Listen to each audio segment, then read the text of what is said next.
Hello friends, welcome back to my mini vlog. So આપણે સવારમાં કપડાની બોરી લઈને નીચે વહી ગયા છીએ. ત્યાં તો આપણે આ જોવો છો તમે, મારા સાસુએ સવારમાં ઢોકળાની માથાકૂટ કરી છે. આપણે પણ ટેસ્ટ કરી લીધા, વાસણ ઘસી લીધા, અને આ મારા મમ્મીને ત્યાંથી ડબરા આવ્યા હતા તો આપણે તેમાં મસ્ત ખાંડ ચા ભરી લીધી છે.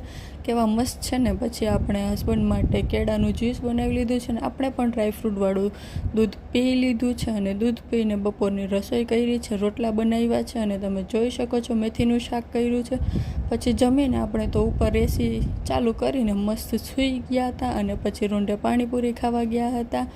અને સાંજે આવીને બનાવી છે ખીચડી, રોટલા અને ફ્લાવર બટેકાનું શાક. બધું બનાવીને છેલ્લે સાફ સફાઈ તો કરવી જ પડે ને, એટલે મેં ગેસ પણ સાફ કરી લીધો છે. ને રાત્રે જમીને અમે દૂધ પી લીધું છે મસ્ત ઠંડુ. અને આ અમે માર્કેટમાંથી પાણીની બોટલ લાવ્યા હતા, હેન્ડવોશની બોટલ લાવ્યા હતા, અને એક સ્પ્રે લાવ્યા હતા. પછી તમે આ છોકરાનું સ્ટ્રગલ જોવો છો તરબૂચ ઉપાડવા માટેનું. પછી તરબૂચ મસ્ત ખાઈ લીધું છે. બાય.